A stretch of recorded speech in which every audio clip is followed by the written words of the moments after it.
Welcome in. It is day 42, and you're speaking with the Meeples Champion.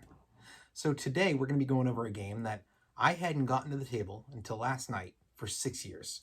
I got it when it first came out back in 2016. I played it with my sister, I played it with my, at the time fiance, now wife, and I really liked it, but it felt a little bit big, and it was hard to get anybody to want to sit down, so I was always playing two-player. Well, played it again last night. It was even better than I remembered. The game is Yoko Hama. Yoko Hama is a really interesting game. You're essentially just working in a fishing village. Everybody has 8 meeples and 1 president meeple to start the game, along with 2 basic houses. You can earn an additional 12 meeples, an additional 6 houses, and 4 trading houses as the game goes on. You're trying to go throughout the village, and every turn you get the option to drop 3 meeples in 3 different spots, or 2 meeples in the same spot. Then you get to move your president. Now the president can never end up on a spot with another president, and he has to move through locations that you have at least one of your other meeples in. So the game is a lot of prepping, because you have to think about the next turn as well, and the turn after that. You might say, well, I'm going to be going to the actual fishing location. And the way it would work is when you activate a location, you go, okay, the president has to be there. He counts as 1. Every one of my additional meeples is a +1. If I got one of my houses in there, and you can only have 1 house per spot, it's a +1. And if you got your trading house, it's a +1. It maxes at 5. So yes, technically you could have 9 or 10 there, but it maxes at 5. So you go, you activate, and all of the meeples, not the president, but the other meeples, return to you at the end of that. Depending on however many you have for your power, it activates the ability. So for instance, if you're in the fishing spot, if you only had the president and 1 meeple, it activates as a 2, and you're going to end up getting 2 fish. If you max it out at 5, you get 5 fish. Every spot's a little different. You're going to be going after the fish, you're going to be going after silk, you're going to be going after tea leaves, you're going to be going after money, you're going to be going after the brick, you're going to be going after the ability to hire more people. So it might be a spot where it says you can hire 3, and then you get to choose. Do you want to just grab meeples? They're free. Or do you want to get extra houses? Two coins per house. Or do you want to end up getting your trading houses? It's 4, then 5, then 6, then 7 for each of those houses. And if you end up going to a spot and having a power of 4 or 5, you now at the end of that, after you activate it, can now take a house you own or a trading house, only 1, and add them to that spot. Now there's a house there giving you the +1 and giving you some kind of a bonus. You might get a couple tea leaves in, or you might say, I want the spot that has a couple victory points on it. So the idea of the game is that you're slowly doing this, but you're trying to acquire points all over the place. You're getting points by the cards. You're getting points by going up and saying, I'm going to go to the research track. I'm going to go to try to buy a card, and that card's going to say every time that now I do a research track, I get +3 victory points. But you have your research, your laboratory, you're going to have your church, and you're going to have, there's 6 spots up top. Basically, 4 of them are going to be for you to be getting cards, the research cards, or your basic cards, and 2 of them are going to be for you to be trying to slowly add your meeples to them permanently. And at the end of the game, they pay out victory points for whoever has majority. Now, during this, you're also paying attention to all cards that you've gathered, because these cards come with symbols, 5 different nations. And at the end of the game, based on sets of the nations that you have, you're going to end up being able to get a whole bunch of extra points. Plus, every time you get 2 of the same symbol, you get to grab one of their secret agents, which is a way to activate without using your president once per round. It's a very complex game. I'm not going to lie. If you want to play this game and you haven't played a worker placement before, it's going to be one of the harder ones to figure out. But it's also so much fun. And I guess we really should just get into our 7 different categories right off the bat here. Oh, I shouldn't say right off the bat. We're a little bit deep. We should be getting into our 7 categories right away, because we want to really just go over, where did this hold up for me after 6 years? Category 1, art. I think the art is fine. I'm not going to thumbs it down, because I think that it looks okay. I like the box. I think that the box is what grabbed me. And it's not necessarily that the art itself was great, but it's a nice box that had really distinguished colors that grabbed my eye. I saw it in a store and I was like, what is that game? And I had to go watch a how-to video, and I really liked it. I think the art is fine, and I'll give it a thumbs up. It's not the best art in the world. It's not going to be something that's going to compete with an Everdell or compete with a Clank or any of the Architects or the the North Sea or the Western Kingdom games. It's not that level art, but it is a good art, and it did sell me on the game, so I'm going to give it a thumbs up. We're going to jump then into components. Now, components are an interesting one.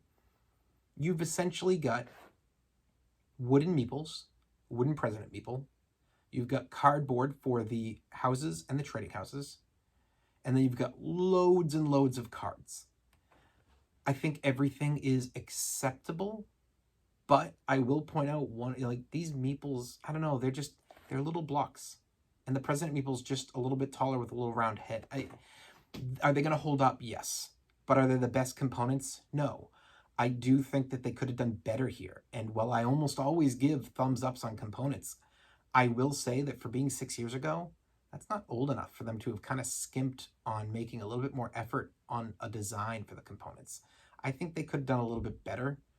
And it's just a little disappointing to me. I will give them a thumbs down on components. I just think, well, they hold up fine. 6 years later, they're still great. I think they could have put a little bit more effort into that. My personal opinion. The price. This is not a game you're going to find very easily. It is not ever going to be at a Target or a Barnes & Noble. I'm not going to see this very often in a board game store. You can find it online, but it's a rarer game. I think Yoko, and I believe they had a reprint. This came out in 2016, and I believe around 2019 they reprinted. But I never see it anywhere. The price for the original, it's hard to find. You can get the reprint, and I'm not sure what the difference is, but it's not horrific. It's about $50. You might have to pay for the original an up price because it's harder to find. People probably are going to be selling it direct from their own collections, which means it's probably going to be charged more because it's harder to find. But the reprint is only a few years old, so I would assume that must still be out there. I think the price is, I'm going to have to say thumbs down because, well, it's a great game. It's a little expensive being at 50 and potentially 60 or 70 if you're getting it from somebody direct, and it's hard to get. So I have to give a thumbs down on the price. The difficulty, this is not for a entry-level gamer. This is not for a younger gamer. Me and my friends all made mistakes, not messing up the rules, but each of us missing something last night when we played the game. In my case, I completely missed the secret agents and how they work, and I didn't realize till the end, and I literally went, oh, I can take 3 of them. Well, there's only 10 secret agents. I could have had those 3 like 5 rounds earlier had I known this. And that made a giant difference because I missed out on cards that would have ended up not only giving me, if I had used the secret agent when I wanted to, probably like 10 extra points, but would have taken away from the person who got first. I ended up losing by 30 points, and I was second. It was a 3-player game. So would this have given me the win? No. But would have I been competitive in that last round? Instead of losing by 30, I might have only lost by 10 because I messed up on the secret agents. The person who played and won, he messed up not understanding how the houses and the trading posts actually counted as a +1 to everything he was doing. So he was really stacking stuff on the board, not realizing. So I think it's a little bit difficult. It's definitely one that I say is for more experienced players, and even then, you really need to watch a playthrough. So thumbs down on difficulty. Replayability, I do think it's replayable. I know it's difficult, but it's worth getting through that difficulty to get to the replayability. I played last night, and at the end of the night, I want to play again so bad. I had played this early on twice, but it was before I really knew these games, and then it kind of fell to the wayside. It wasn't one I could get to the table again. And now I finally got to the table, and I want to get to the table again right away. I want to play this with my friends again. It's probably my next pick as a back-to-back because I feel like there is such a game here. And because that game shifts around, you shuffle up the tiles, and your board is completely different every time you play. That really makes a difference. In our case, we only had 1 tea leaves, and they were in the far corner. it was not easy to get your president over there. And even if you didn't see an opponent's president on it, you have to pay $1 every time you pass through a president's spot. If they have a president next to it, it makes it almost impossible to get to. So I do think the replayability, huge thumbs up. Your keys to victory, they were immense. You could go after the buying loads and loads of different cards and trying to get the victory points off the cards. You could try to be the one getting the stuff on the putting out the houses and the trading houses to get those victory points off the board. You could be trying to get together the sets so that you could turn those in. You could be trying to build up a load of extra money so that you could be getting the 2 coins per point at the end of the game, or 3 resources per point, or every time that you have one of your exports, that's a point. There were lots of ways to do it. They all paid out great, and I didn't see that there was anything that you couldn't compete with. There probably were 3 legit, these are what you have to do, pick one of them. So, either putting out your houses or trying to get the cards to get your extra victory points, or trying to get your 3 special abilities, basically A, B, and C of, hey, when somebody has 10 money on their turn, they're going to get to put a person here and they get points for that. If you do one of those 3 at least, you're going to be able to compete. So huge thumbs up to that. Unique, extremely unique. This is, for me, a game I've never seen really another game come out that compares to it. You're in a fishing village, the way that the game is set up, the amount of things that you're looking up above, below, how your whole board works, how the meeples work, how the houses work. There are aspects, just like every game. To have a game that truly feels 100% unique is hard, but every game has pieces of these aspects. Oh, here's the worker placement, here's the modular board, here's the up top abilities you're going for. But I felt that the theme and that the combination of things with this game was something I haven't seen elsewhere. And so that's why I want to replay it, because I can't think of another game I own or that I know of that really is comparable to this. I think this game stands out on its own. I think it's worthy of your time. So that has been my review today of Yoko Hama. We are on day 42, and you have been speaking with the Meeples Champion.